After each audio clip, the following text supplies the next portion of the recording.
Man, I've yelled at a war vet a few months ago because of my school shooter material. I didn't know he was a war vet at the time, but it happened. Like, I don't, but most people love those bits.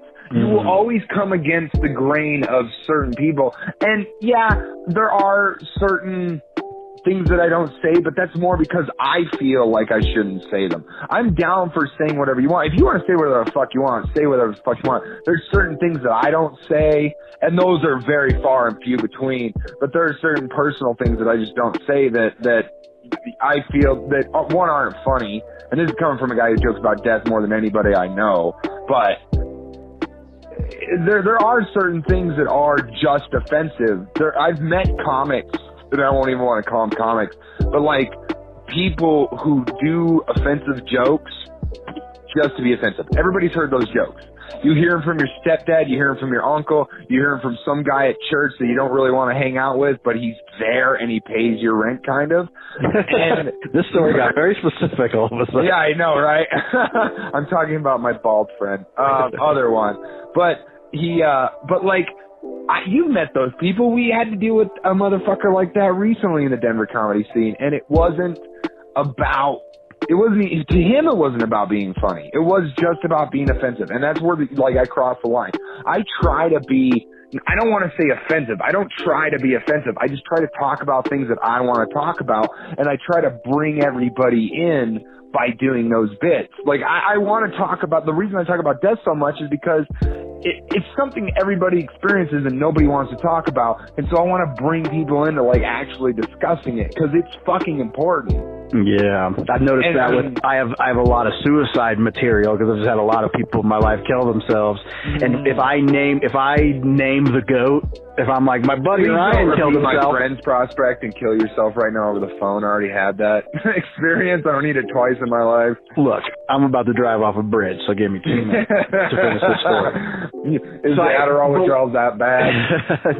But when I'd say my buddy killed himself 2 years ago and I'd launch into it, common sense should tell you that's not going to go over very well. No, I know. But I'm so thick that when I started I tied in these jokes about suicide into a video game joke about how these games make me want to kill myself, and then all of a sudden it works. It's like, oh, you sensitive little bitches, you can't acknowledge that we're all going to die, and you're scared of it. Yeah, and it's so hard to bring people into that because you have to do these I don't do a full bit about death. You do bits about I kind of sprinkle my death references throughout my entire material. That's what I've noticed is that when I don't talk about suicide directly, but I've made references to suicide with taglines and things like that. That's I've never talked about my grandpa dying and that affecting me. I've never talked about those things, but I will always reference certain, what you were saying, that reference got really specific. That's because I like to do just sprinkles of personal in that stuff. And I hate to keep on bringing this up because I am literally Matt Kobos called me Doug Stan Hopeless. I am a fucking piece of shit. I shouldn't be ranting as much as I do, but it's the only way I know how to do stuff. But what was my point? What was my point? I'm kind of sprinkling it in. Yeah. Your last point.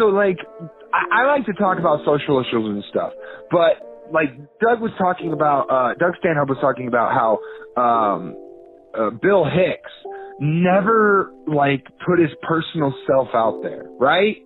He just talked about stuff and railed against the fucking allegory and all that bullshit, but he never was personable about his stuff. So I'm trying to do this thing of because like I said, you got to be memorable, and one of the ways to make people remember you is being personable with people.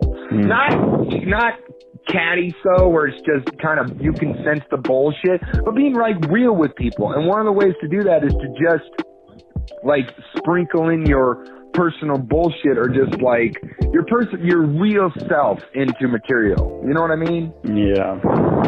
And that's really hard to do. Huh. Am I the most burpy guest so far? Yeah, I think so. Yeah, I definitely am starting to dip into that Bert Kreischer tell a little too much. I say my daughter's name on stage. Oh, are you doing that now? I mean, that's everything. I have 2 gears: 100% truth or 100% bullshit. Like sometimes I will just make up people that don't even fucking exist. Louis C.K. gave me the freedom. He has that bit about sitting in his apartment. You're talking about Louis C.K. in this culture. I stand by Louis. I stand by Ari. I stand by Louis. I stand with Alan Bromwell. I'm gonna, what's the word? Can I plead the fifth? Yeah, you can plead the fifth. You're Mormon. No one will fucking, you're a fucking bi-Mormon. You can do whatever you want. I know, I was raised in a cult and then I broke out and started sucking dick. It's fucking perfect. Perfect plan. Is that a line in your stand-up? Because it should. No. I escaped the cult and started sucking dick. Yeah, I might put that in for Gladys tomorrow. Oh shit, we gotta go to Gladys. Shout out to Gladys, Bradley, James Gibbons. You run the best open mic in all of town. That's how, is it open to cis white males? Yeah, dude. No, you gotta come down, dude. I almost won it 0 times, but you might be able to do it. Fuck yeah. Well, next week, is it weekly or it's tomorrow. Oh, it's only it's once a month. Okay. Is tomorrow the championship thing? No, that was last month. Tomorrow's like real. That's why I'm going. I wouldn't go for the championship. Like I said, I haven't won it once. I keep on talking about gay people and they don't like it. Damn. Yeah, I'm doing Derek Warbuck's show on Saturday, so I got to get some fucking sets in. Yeah, well, dude, if you come on down, you know how it goes. Fuck yeah, we've done a good fair amount of time already. I always try to keep them short, so this might end up being our first 2-parter. But I got to end. I always ask standard 2 questions. In Cory Stevens' life, what's the awesome in comedy right now? What are you excited about? What are you proud of? Well, I mean, I don't want to be cliche and pluggy, but I am always excited for Punchline Jeopardy. I 100% above all else. That is my favorite show to do because I just get to host and make fun of people. That's just, it's not, I don't want to say it's easy. It's not easy, but it's my favorite show. And, well, I got my own show, which I don't even know is going to be good, but we're hoping. Well, the thing I love about Punchline Jeopardy on our end, for the first time in comedy, there's no pressure. Me and you, we could stand there silently if we so choose. You know, so there's no pressure to be funny, and then once that pressure to be funny is now removed, we're both hammering with two fists. It's like, where's this guy? I know for me personally, I'm like, where's this guy when I do my stand-up? Yeah, no, I know. I feel the same exact way. I had that line on Thursday where they're like, girls don't snort on orgasm, and I'm like, they do when I fuck them, and it blew the room apart. And I'm still like thinking, it's like, how the fuck? That's not even like that funny, but it was because of the in the moment confidence. Well, that's exactly what I thought about when I said, like, somebody. I think you brought up the Mormonism, and I was just like, yeah, look at how I dress, and like I was like, that's barely funny, but it blew up the room randomly. And even that Lisa, what was that girl's name? Lila or some shit. I've been drinking. The Four Corners lady? Yeah, the Four Corners lady. Jill. God damn, I got that way wrong. She was like, that was the funniest joke of the whole thing. I was like, well, maybe not that, but like she said it was really funny, and I was like, that was barely a line. But again, like when it's in moment, it's like that's what I always tell people about Punchline. This is gonna sound like an advertisement, but the greatest part about Punchline is it's your favorite part of every comedy set you've ever seen. The in the moments part. That's like anytime somebody tells you a story about a stand-up show, they're like, oh shit, the guy like went off randomly on this one subject, or you like talked to this audience member and that was amazing. Like that's what this is it's these moments of just pure improv. Like that's what we saw as an improv show, but stand-ups are way better at it than improv people. That's a interesting thing too, is that through us doing it, I've noticed it's only happened a couple times, you know, like the stars all align, where comics actually do their material. in Punchline Jeopardy. Oh, dude, Miss I Jones, saw Jeff Nelson have like a fucking highbrow moment where his face went, "Oh, I have something for this," and it was the greatest expression I saw all show. So not only that's what the best stand-up comedy is right there, where you're doing material, but it just feels like, oh my God, this dude's just saying, even though Mitch Jones had that bit about fucking, who could ever love a beast? And then I do comedy with him on the next Thursday, and he has a whole Beauty and the Beast bit, and I go, oh shit, you work your material in seamlessly. It's like, that's what real stand-up is. Like, that, I guess it's just years of practice, right? Yeah, it's just knowing when to use your knives. Like, it's, because, like, a lot of the times, like, certain subjects, for the most part, that we have on Punchline is, like name a porno. You most likely aren't going to have a bit for that. But you can just randomly find those Easter eggs. And that's kind of what's great about the show. All right, well then, other than particular shows, what's just great about, what gets you out of bed about comedy? What's awesome about it? To be honest, it like, cause I grew up skating, and I have the same feeling about comedy that I do about skating. It's this thing that you try over and over and over again, and then eventually you get it. Like, I've murdered my body. That's why I can't skate that much anymore. I've murdered my body getting tricks on skate. But when you get them, it's the greatest. For anybody that hasn't I skateboarded pretty much my whole adolescent life, and that's a damn good analogy.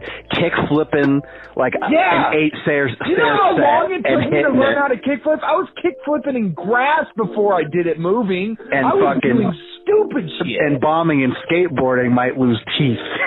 Yeah, exact. That is a great way of putting it. Is that, bombing and skateboarding loses you teeth. Bombing and comedy just loses you friends. That's the only difference. It's fuck yes. Well, then, you nailed that spot. So we're gonna go to the opposite. Fucking, what sucks? What sucks about comedy? The only thing that sucks about comedy right now is the fact that there's, like I said, there's just certain things. You can say whatever you want, but it initially has to be funny. There is this thing that I see of people who try to be funny and they fail and they're immediately disparaged for it, and I hate that. Because I've seen this on a broader scope of just like people saying you're not funny. Like, not to me, I just mean in general. People say to me, obviously, but like in general. Comedy is so subjective. More than music, more than and almost anything that I can think of. Poetry being the only thing that is different from comedy, because poetry always sucks and the people that find it good are horrible.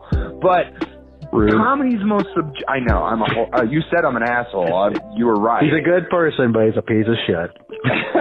But like, comedy is the most subjective thing of all time, that to say that you're not funny or this isn't funny or that isn't funny, you might find so. I didn't find Pete Davidson's fucking special to be funny almost at all, except for that opening Louis C.K. story. But I give it up that he's popular enough to enough people that find him funny that he's able to make a living off of it. And so when you say something that's not funny, then that just sounds like jealousy. And I hate that. I was just about to say, the almost to the T, unless we're all like agreed, like we all know there are people that just aren't fucking funny.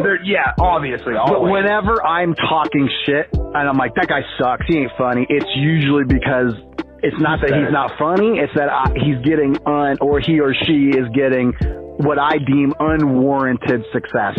Exactly. It's like you're not that too. Sucks, but it's really just jealousy. No, and sometimes they suck at that moment. That's the other thing that I really find harsh, is that one of the things I hate about comedy and the way that it's done now is, yes, I love the diversity and stuff like this, but something I see all the time is people who are diversity, whether it be a LGBT one or an ethnic one, they're thrown to the lion's den way too quick, and they suffer because of it. Like, I've seen that multiple. You've seen that.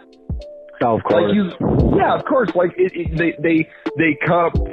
Damn, I am burping and I got acid reflux. I've been drinking too much. But, like, there are like people that I've seen that I respect now in just the 2 years that I've been here, that when I saw them first coming up, I was like, man, you were giving that show too quickly. I'm not saying that I should be giving these shows. I'm just saying that I watched them have a good 5 minutes and then given a 20-minute spot way too early. And I'm like, ooh, man. And there's some of them that did that rose to the occasion, but most of them did not, and their reputation suffered because of it, because the diversity thing is so hard in our comedy scene that some people are just thrown to the wolves.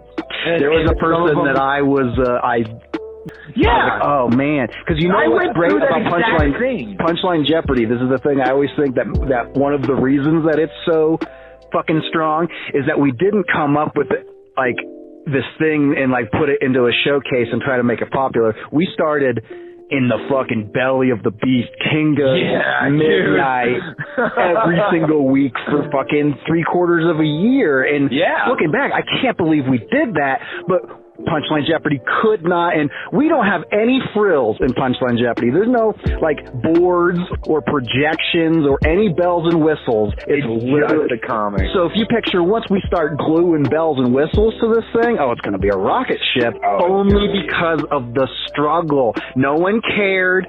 Trying to get people to do the show at Kinga's was like pulling teeth. Oh my God. It was being the dentist in Little Shops of Horrors. That's what it was. It was literally just, hey, do you want to do it? No. I mean, I couldn't get my co-host, Eric Shee, shout out, you little shy bitch. Go to Harvard, you bitch. Yeah, go to MIT and get a degree and have money and a nice wife that is white. If you have a white wife, Eric, I am going to slit her throat and make sure you have one. I did, just to be the record show, I said nothing about Twinkie babies. That was all Cory Stevens. I think that's a good place to end it, right? Because we are pretty good, man. I like where we've gone. Fucking be memorable. That's my takeaway. I know when I go to comedy, either tomorrow or Wednesday, that's going to be my my mantra. Be memorable. Yeah, no, that's always the thing. Hey, come out tomorrow. If you don't, I'll see you on Wednesday. Fuck yes. Cory Stevens, you are my fourth guest and potentially my first two-parter. I think we blew almost into half an hour. I've been sitting in the Qdoba parking lot. I usually hate talking on the phone, but it's about comedy. That's what's so great about it. I will talk about comedy forever. Fuck and 30 minutes is my limit on a phone. And I think we've plugged our show, Punchline Jeopardy, Denver's #1 comedy game show. Every other Thursday is Irish Snuggles. Yeah, we overhyped it. People are going to come and look at it like an overhyped video game. Like, the controls aren't that good. This is going to be... So, but thank you, Grambo. You're the man, and I will see you out on the comedy battlegrounds. Oh, yeah, I will see you on the battlegrounds is what we're calling him now. So I'm calling him, baby. All right, bye, Grambo. Later, brother. Peace.